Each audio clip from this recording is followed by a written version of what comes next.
Today we are going to see about chapter 8, which is multinational corporations of standard 11 commerce textbook.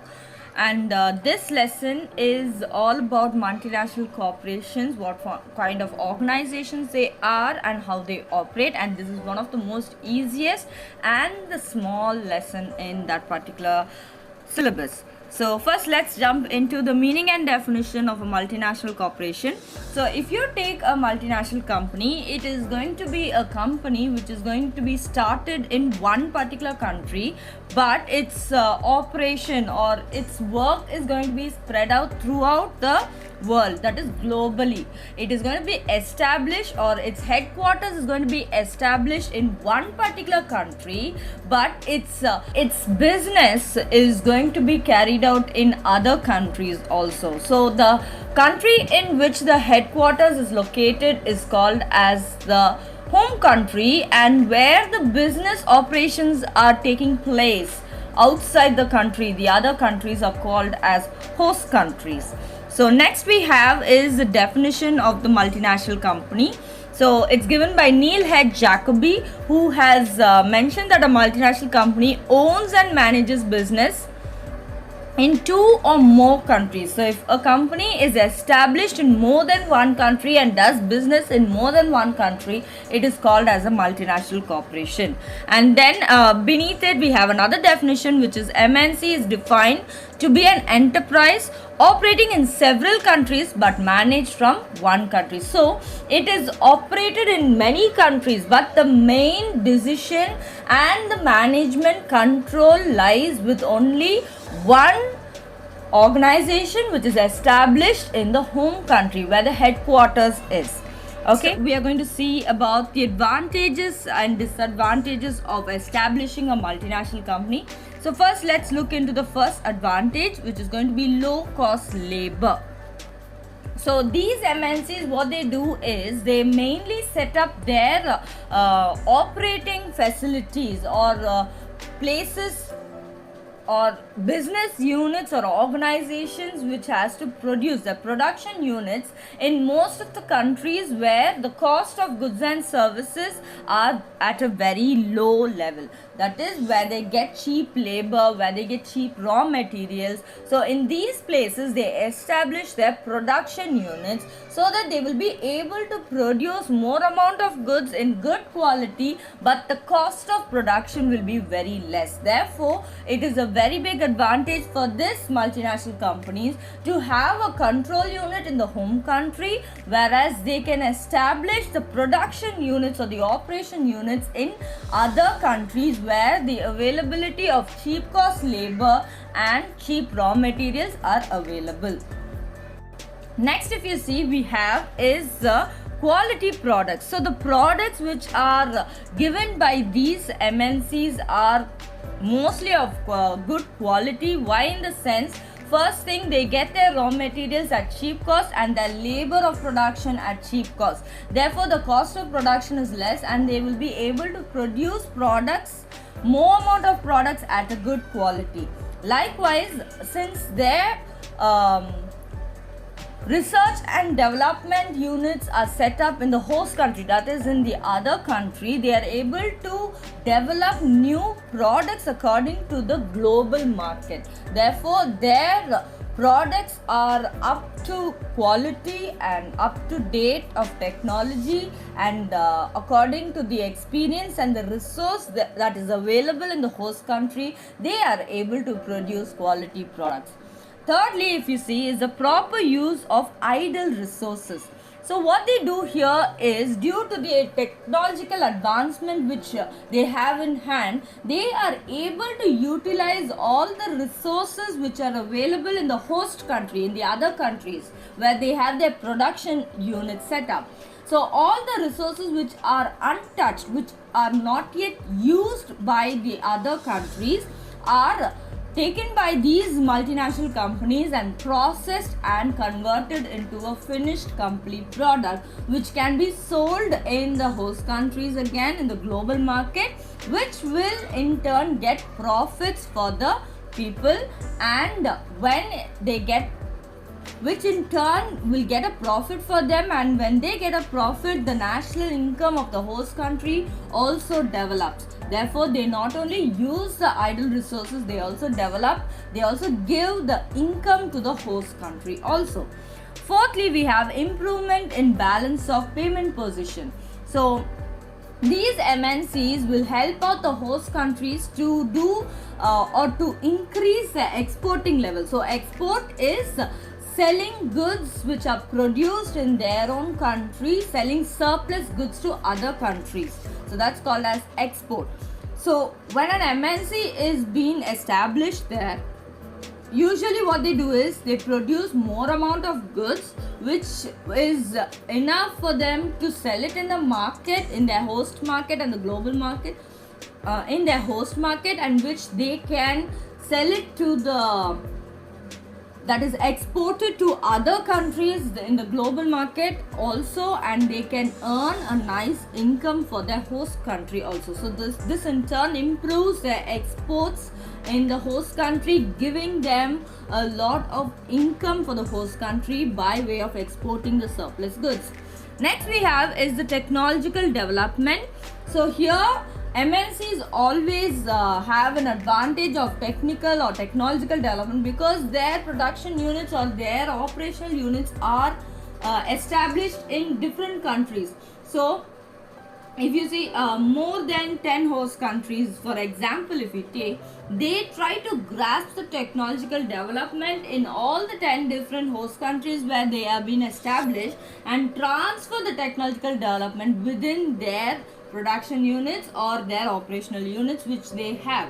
So because of these technological developments being transferred from one country to another, always there will be products which are produced out of technological development, and you'll have products which are up to technological development. That is, then because of this, if you see, most of the host countries of these MNCs also develop the technology which is being imported or which is being brought into their country by way of these multinational corporations. Next we have is the managerial development. So managerial development is most of these multinational corporations employ people with latest management techniques.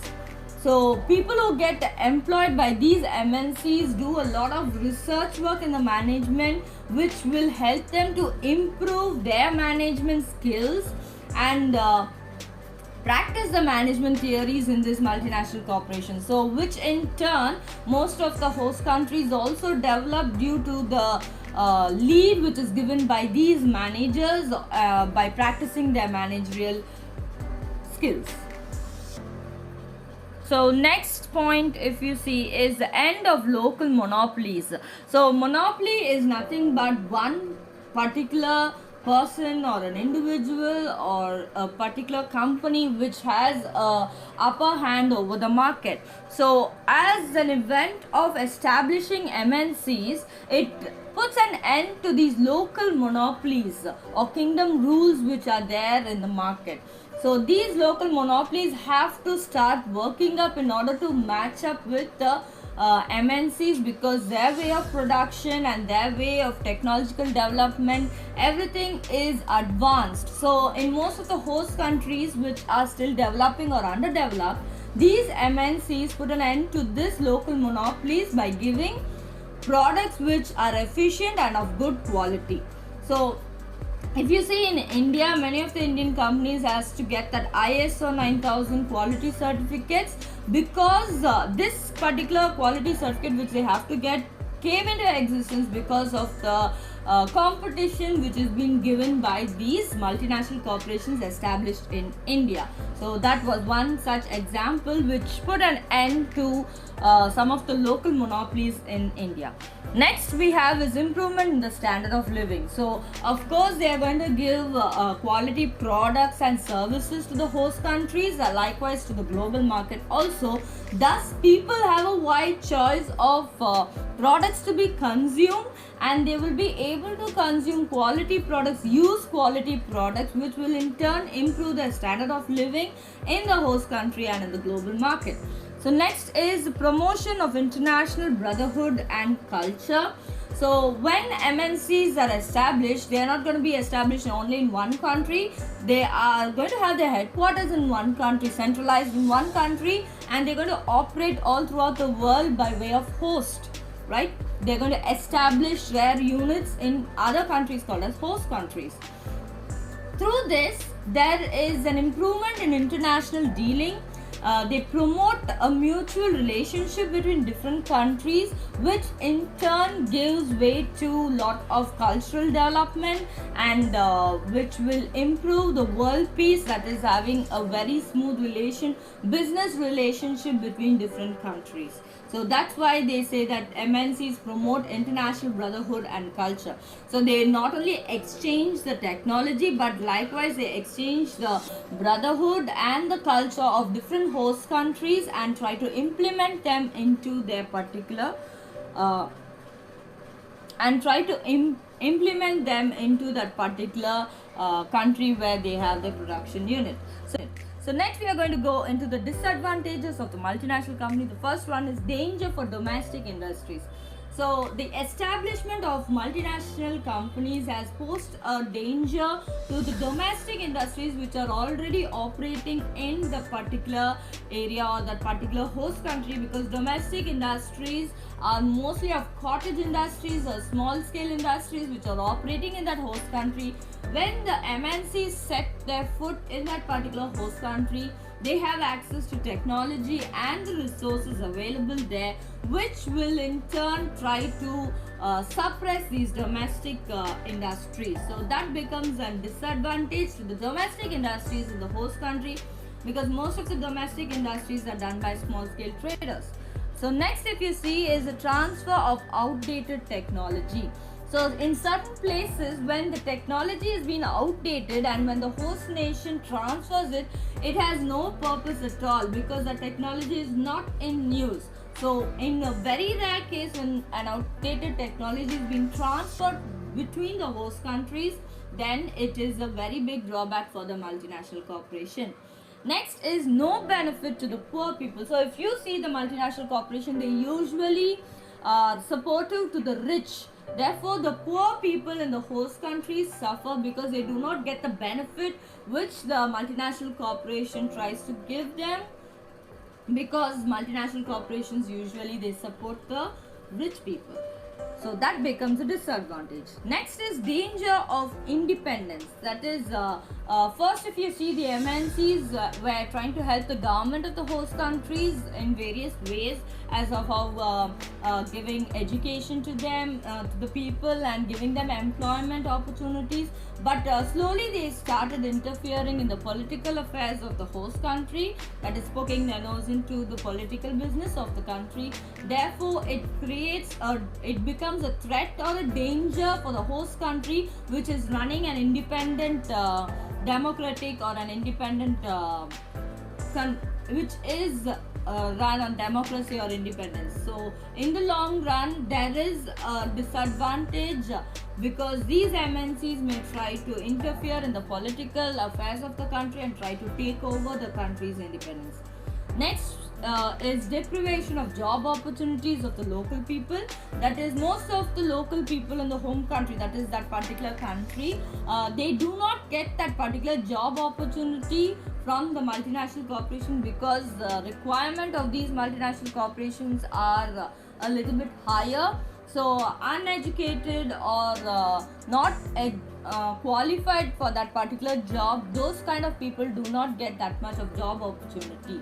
That is the local people prevailing in the country. Next is misuse of mighty status. So MNCs are always seen as entities which are very powerful, have a very good economic state, and earn huge amount of profit. So what they try to do is, they try to end the local monopoly, that is a person or an individual or a company which is having a upper hand in the local market. They'll try to put an end to that, and they will try to occupy that monopolistic place. becoming the monopoly in that particular home country or the host country. Therefore, local competitions are totally wiped off. So this shows that they are misusing their mighty status and the advantage which they have got, they are misusing it. Next is the careless exploitation of natural resources. Since most of the host countries are looted from their natural resources, that is, most of their natural resources are being used by these multinational corporations as they have established themselves in the host country. So there is depletion of resources, especially non-renewable resources which cannot be got back. They are natural resources which cannot be created by man and which cannot be got back from the nature also. So when a non-renewable natural resource is being completely used, then that tends to exploit the natural resource, because these kind of natural resources has to be preserved for the future, which if it is being used creates a permanent damage to that particular host country. So next we have is the selfish promotion of alien culture. So this is nothing but the culture of other countries or products, promoting the culture of other countries which is being sold in another country. For example, if you see, the Britain came to India and they tried to promote their culture into our India, which was under their rule. So which in turn created a lot of changes in the Indian culture and the taste of the particular people in that particular country. So here they've given an example of the MNC creating an impact over the taste of the food, of soft drinks, the kind of food they take in, and the culture of that particular country which they follow. So that all of that is being promoted or influenced by the alien culture brought in by the multinational corporation. Next we have is the neglect of industrial and economic growth of the home country. So since MNCs go on investing in host countries to develop their production units in that particular host country, what they do is they neglect their home country where their control, the head office is being located. In their own country, they will keep their head offices. So the development of their home country is totally neglected by these MNCs, which are always concentrated in developing the host countries or the units in the host countries. So these are the disadvantages of the MNCs or the establishment of MNCs. Next down there we have is the example, various example of the MNCs. Given there is a list of Indian subsidiary companies of foreign MNCs. So where these companies are located in their home country, where they have established their subsidiary business in our country. So our country is the host country.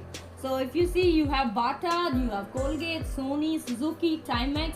So for all these kind of foreign multinationals, we are a host country over here. So they've given their company logo also to be seen.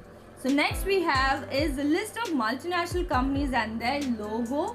So you're just going to see whether you know these. So you have Micromax, famous telephone, telecommunication, or you can see that in lots of mobile phones. Hero Motocorp, which is our automobile. Bajaj also automobile. Britannia are biscuits. TVS also automobile. Tata automobile.